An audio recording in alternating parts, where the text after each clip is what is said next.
Hi, good afternoon. John Snyder here. Another edition of Newton-Wellesley Medical Group Lunch and Learn today on April 15th, almost tax day, although we have a whole nother month to file. We're happy to welcome Dr. Eduardo Garcia to talk to us about seizures and spells. Next slide, please.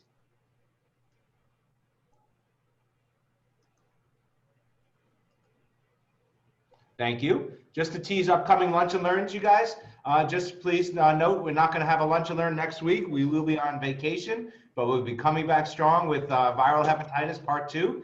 Dr. Larry Friedman will be giving his second part of his talk.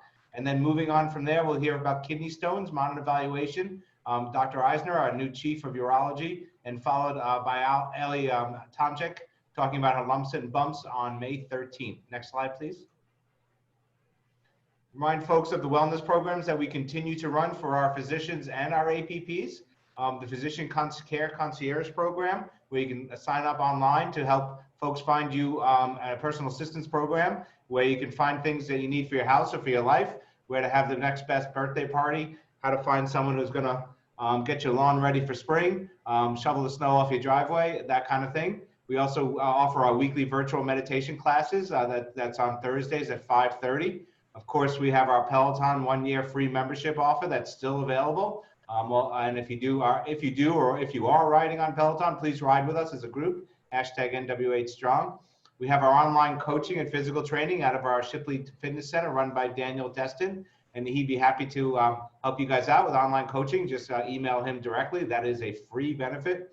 And then we have our virtual yoga class on Wednesdays at 5:15. Next slide, please. We want to also make people aware that we try to get our making rounds out on a weekly basis. It usually will hit your inbox on Tuesday. The last one hit Tuesday at 8 a.m. I shouldn't say weekly, but a regular basis. It does have information that I think is really important for our practicing physicians at the medical group to know about. I really try not to overload it, and we try to give it with resources you're looking at. So please take a look for it. If you didn't see it Tuesday, that means it's hitting your spam filter and you have to add us to the safe sender. I also want to remind folks that if you were listening to my Monday evening call, we also, there is a physician well-being survey that's out there that does come from from Mass General Brigham, and that is the source of all the funding of all the programs I just listed for you on the last slide. So please take the time, 15 minutes, to fill out this wellness survey. By the way, they are giving Apple Watches away. Last week they gave 200 away. This week they're going to give 100. They are for real. This is a real giveaway. If you don't believe me, ask Dr. Nick Mascoli or Dr. Dave Dick if they got their watch yet, because they both won one last week. All they had to do was fill out the survey. There'll be 100 more if you fill out your survey this week. So please take the time to fill out your survey so we can help continue those programs that you guys come to use and love. Next slide. And I'll turn it over to Dr. Garcia. Thanks. Well, thank you very much. I want to thank Dr. Snyder for inviting me to give this talk. I'm an epileptologist by training, and I would like to share with you some cases that I've seen recently that are, I think, emblematic of some of the things that we see in our daily practice. This is our group here at the Green Building. And we'll start with this 19-year-old female who had a witnessed first seizure. She has a history of ADHD and had been hanging out with the wrong crowd and ended up doing 2 8-balls of cocaine prior to having a witnessed seizure, for which she was seen in the emergency department at a local hospital and sent back home. She didn't have any history herself of any seizures or any family history of them. She had no new medications, namely Wellbutrin or Tramadol or any quinolones or penicillin derivatives. So first we're going to talk about what is it that goes through a neurologist's mind when we encounter a first-time seizure. And the first question that I ask myself is this a provoked or an unprovoked seizure? Causes of provoked seizures include chemicals such as cocaine, as in this case. Alcohol is the biggest. And but you also have medications, Wellbutrin being one that most people are aware of, but you should also know that tramadol can lower your seizure threshold, as do quinolones and penicillin derivatives. As such, I usually tell my patients with epilepsy on anti-seizure medications to let me know when they're not sure about any new antibiotic they're started on, because it can actually lower the seizure. Certain antibiotics can lower the seizure threshold and make people seize when they were seizure-free for a long time. Another cause of provoked seizures would include head injuries, and if someone presents in the emergency room with a subdural hematoma, like a couple of people I saw this past weekend in the hospital, we give a 7-day course of an anti-seizure medication, the most commonly used being levetiracetam or Keppra. We also see this with subarachnoid hemorrhage as well, and that's what we do. Unprovoked seizures, on the other hand, have no identifiable precipitant. So patients may present with a witnessed generalized tonic-clonic seizure, or they may witness or may present with a witnessed staring spell of unresponsiveness, for which there was no alcohol involvement, there was no drugs or any head injuries, anything that would lead you to suspect that the seizure was unprovoked. So why does this matter? Well, the treatment of provoked versus unprovoked seizures is quite different. And as you probably know, people who have provoked seizures do not need anti-seizure medications. In the case of alcohol withdrawal or alcohol-associated seizures, well, the treatment is benzos or phenobarb or barbiturates of that sort, as well as removing the offending agent, whereas the treatment of an unprovoked first-time seizure would be anywhere between watchful observation and anti-seizure medications.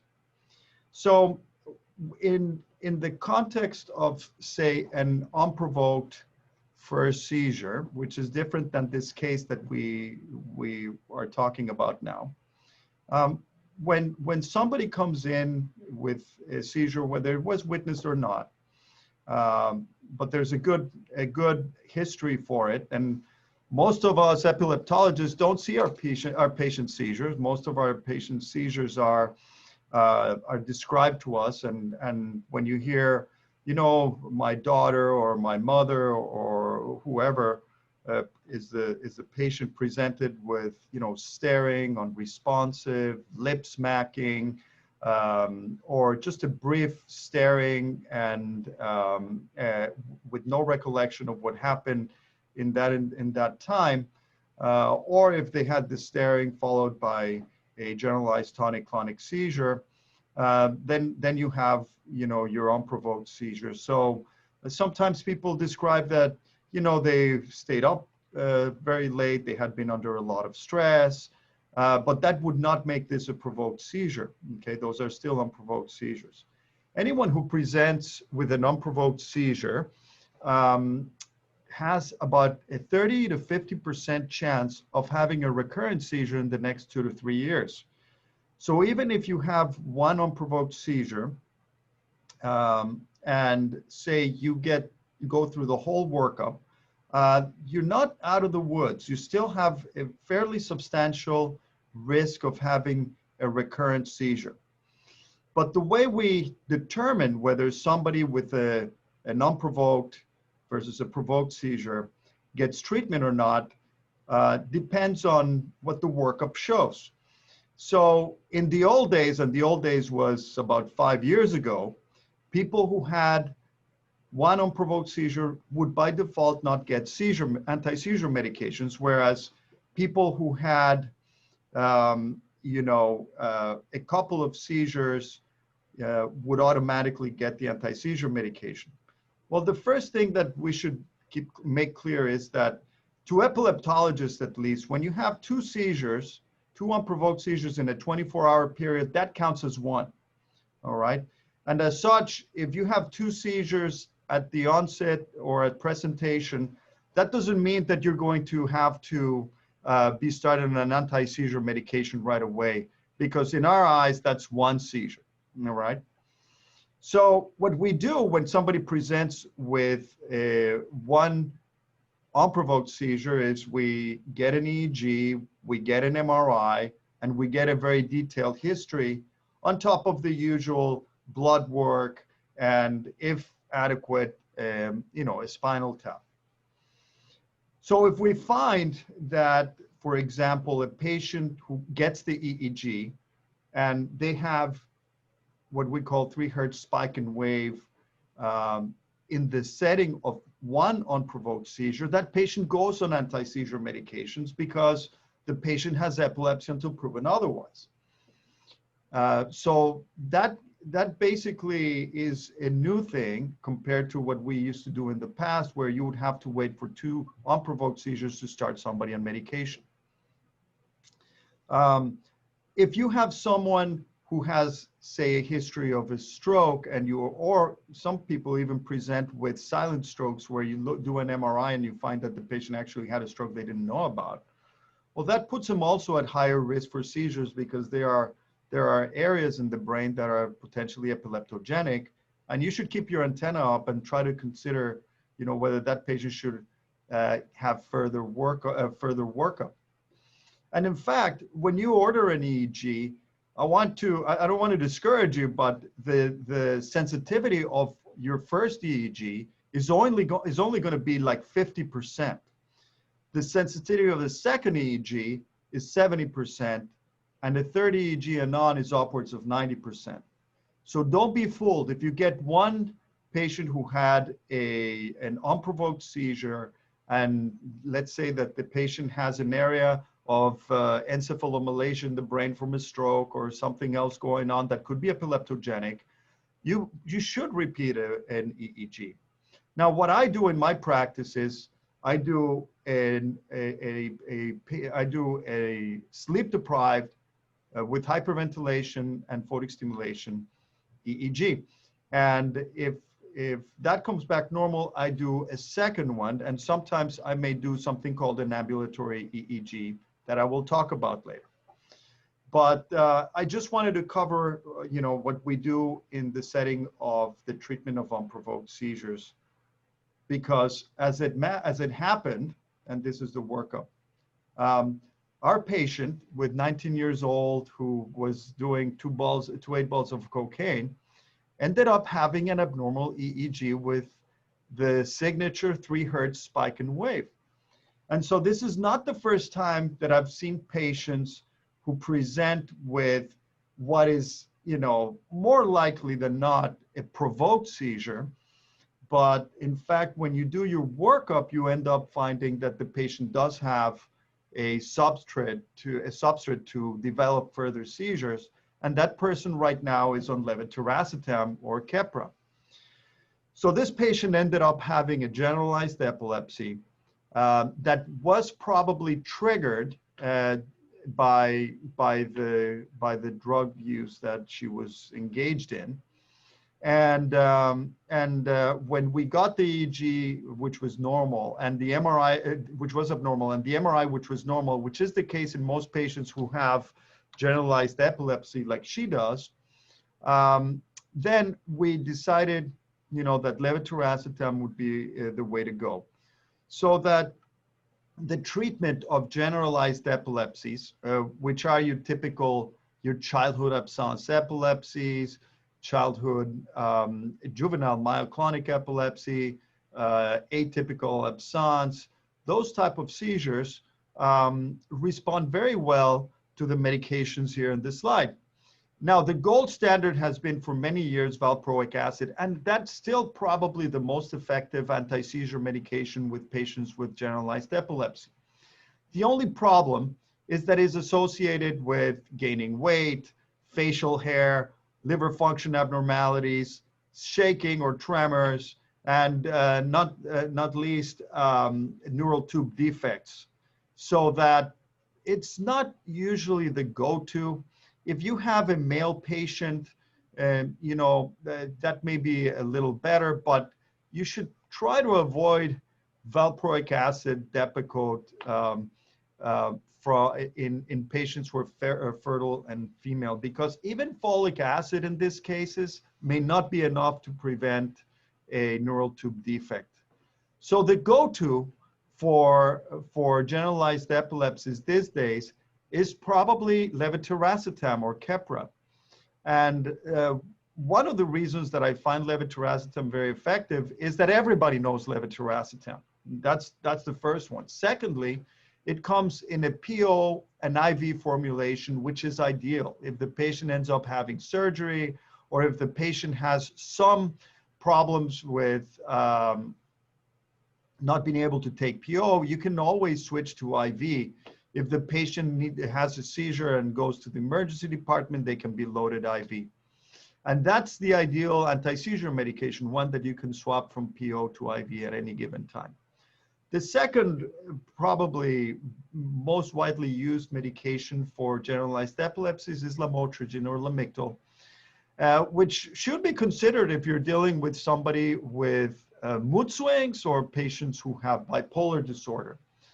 The two things that I don't like about lamotrigine are that A, it does not have an IV formulation, and that makes it very cumbersome.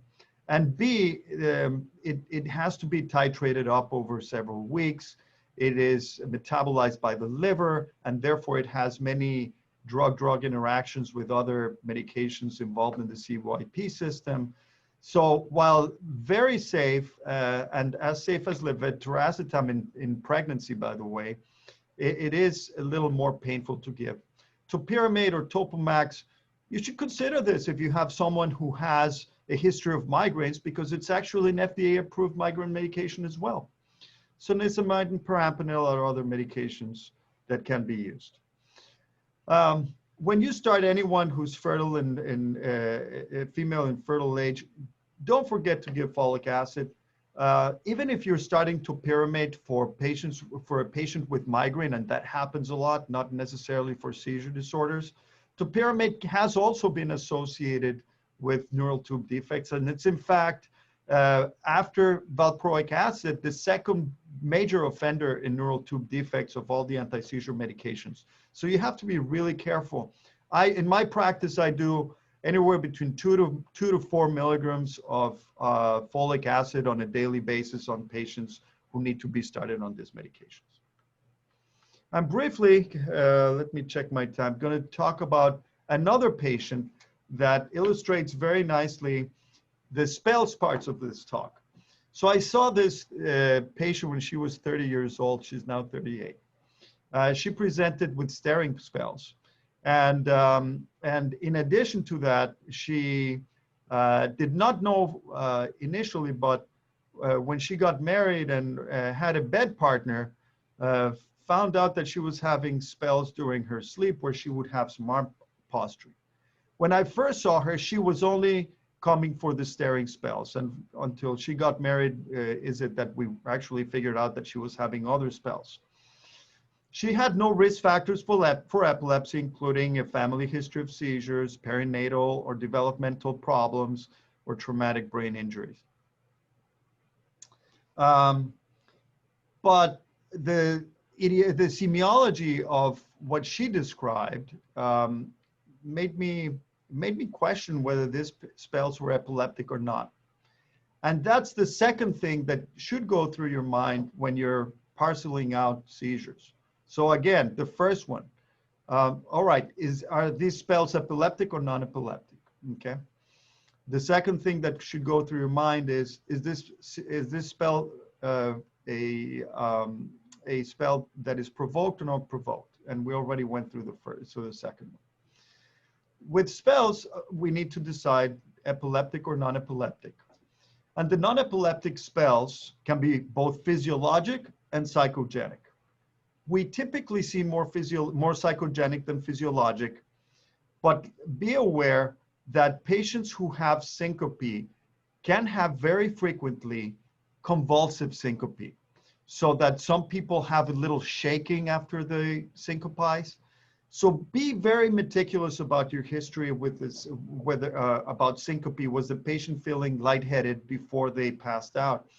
Were they having nausea? Were they having breaking out into a cold sweat. Those are telltale signs that should point to a vasovagal type event rather than a seizure. And if somebody tells you, oh, and by the way, the patient shook when they had this, don't go on a tangent thinking these are necessarily seizures. We could still be thinking about or dealing with syncope because of what I mentioned. And in fact, there's about 50% or so of patients with syncope may have some shaking involved with it that has nothing to do with seizures. Psychogenic seizures are called PNES. Further, it was known in the past as pseudo seizures, which is not a very favorable term. Firstly, because it has the seizure name attached to it, and that's sending the wrong message to the patient. Secondly, because patients are not really feigning this, they're not faking it, and that's one of the problems where these patients are ostracized and thought very badly because they think that they're just wanting attention, where in fact people with psychogenic non-epileptic seizures can be actually more of a problem to treat than patients with epilepsy, because we clearly have treatments for epilepsy that are pharmacological, where with PNES you can use benzos and other things that may be helpful, but they're difficult to treat. And so how do you decide when someone presents with PNES? Well, this patient in question, actually, when she showed up in my office, the second time I saw her, she had a spell in my office. So she stared unresponsive, and that's a telltale sign. This is one of the signs that people have psychogenic non-epileptic seizures. Very, very rarely will you see that a patient will have an epileptic seizure in your office. And she had one, and that was obviously, something that made me think about psychogenic non-epileptic seizures. Other signs that may happen include having their eyes closed during their events, because we do see that patients with psychogenic non-epileptic seizures usually close their eyes, as opposed to people with epilepsy who actually keep their eyes open. Pelvic thrusting, crying. When people get admitted to the epilepsy monitoring unit and they bring a teddy bear, well, that's very likely associated with non-epileptic spells. And then if you have someone like this patient who failed multiple anti-seizure medications, you should really rethink about what's going on. Is this really epileptic or non-epileptic? Epileptic seizures can be divided in generalized and focal, and I'm going to skip through this. Our patient had an MRI and EEG. Everything came back normal. She kept failing all these anti-seizure medications. And then she got married. And then the husband described what was very much a focal seizure. And at that point, I decided, well, let's do an ambulatory EEG. This is a take-home EEG that I can order for the patient. A tech goes to their home, they put on the electrodes, and we record for up to 72 hours. It's basically a halter of the brain. And in her case, everything came back normal in the ambulatory EEG. In fact, she had a couple of non-epileptic seizures in the ambulatory EEG. The way that we can figure that out is that you have video and EEG synced. And so if you see that the patient is having a spell and the EEG looks normal, you know that there's no correlation there and the patient has non-epileptic seizures. That's true for 90-something% of cases. In her situation, we sent her to MGH, got her off her seizure medications in the epilepsy monitoring unit, and found that she actually had the sharp waves that I was suspecting. And we keep, and she is a work in progress. We're still working with her.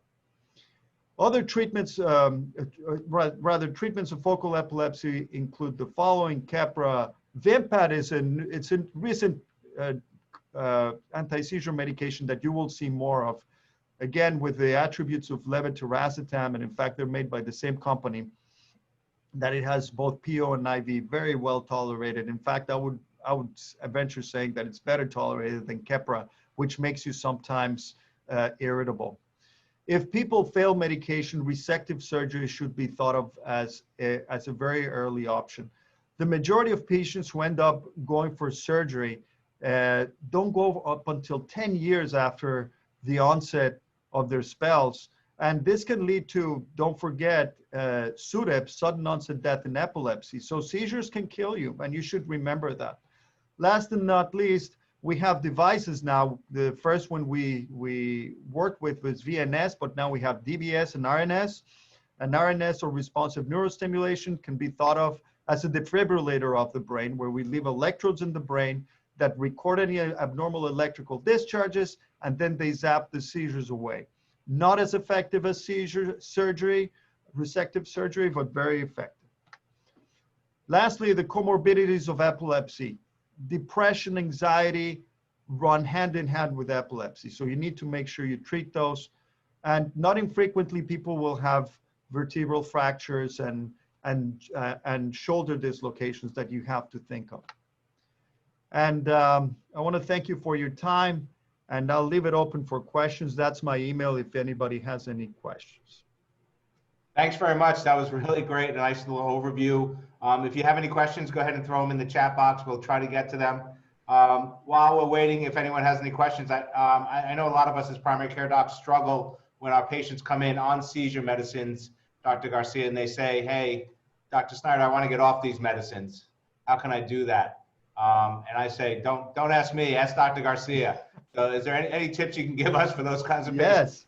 So we typically recommend that if somebody, if you know this patient and let's say they had one seizure, okay, and it's been 2 years and the patient remains seizure-free over the last 2 years, I usually recommend doing an EEG for starters, okay, especially if there's no abnormality on the MRI. And if you find that the EEG is normal, again, 50%. And so what I typically do is I do an EEG, a routine EEG, and if that EEG comes back normal, and if we're really considering getting off medication, actually do an ambulatory EEG for about 48, 72 hours. And if in 48 or 72 hours of recording, you have no abnormal electrical discharges, you can tell the patient that there's a good chance that they'll remain seizure-free. You will never give them a 100%. The Department of Transportation has a recommendation, not a mandate, to tell the patient to try to drive less during the 6 months after they taper off. And if you decide to taper them off, do it over at least a couple of months. So gently taper the Keppra or whatever medication they're on. On the other hand, if you have somebody who's had 2 or more seizures, or if you have somebody who has a lesion in the brain that could be potentially epileptogenic, you probably don't want to touch that patient. And in fact, you can tell him, look, go see Garcia and see what he says. But my guess is he's going to say, if it ain't broke, don't fix it, which the older I get, the more I practice. Well, one of the things, at your answer, when you talked about the mandate, we struggle also as PCPs about that mandate, especially when it's a non-epileptic spell. Oh, yeah. How do you approach those with your patients? How do you get them to kind of follow the mandate? You don't, patients think we're going to report them. Is that the situation? What do you tell them? Yes, actually, so the mandate that I was talking about was the Department of Transportation. Yes. That's only to come off medication. Now, the state of Massachusetts, every state has their own laws about driving. In Mass, it's 6 months of no driving after you've had your first unprovoked seizure or provoked seizure. Doesn't matter. Nobody, the state doesn't make doesn't differentiate between provoked, unprovoked, pseudo seizure or not pseudo seizure, right? So I would have to be, unless I have a bona fide provoked seizure where, let's say, my 19-year-old had a normal EEG, a couple of normal EEGs, then I would say, look, there's a letter that I can write. It's actually a form that the RMV has. You can download it, and you can fill out the form and tell them, look, you don't have to, you don't have to stay off the wheel for 6 months. I'll write this letter. But before you go there, what I actually tell my patients is the following. Look, the state recommends, it doesn't recommend, it's a state law actually, that you should contact them, that you should contact your RMV, surrender your license, and after 6 months of being seizure-free, your doctor can send this form that you can get in loss of consciousness tab in the RMV. They can fill that out, they can send it to us, and then we can decide whether the patient can go back to driving or not. I've only seen one case where the RMV decided not to give the patient the license back. It's very rare that they don't. That's one thing that I tell them. But let's not kid ourselves. Most people won't even turn their license to the RMV. So what I tell them is, that's what the law states. Now I'm not mandated to report you. Okay, this is not a report state. I don't have to report you. However, if you decide that you do not want to surrender your license, what you can do is call my office at the end of 6 months and tell me, I have not driven and I have not had any seizures, and I can document that in the record. But I don't take permission away for driving, and I don't give permission to drive back. That makes sense. Thank you. There's also a quick question in here before we let you go. One of my patients presented with a seizure and was found to have a benign tumor in the brain. It was resected. When can they stop the medicines in the time frame that they're on for the seizure? Is the surgery? I guess the question is the surgical site always going to be eleptogenic or not? Yes, that's a very good question. So it may be that we're talking about a meningioma. Just statistically speaking, that's what we see.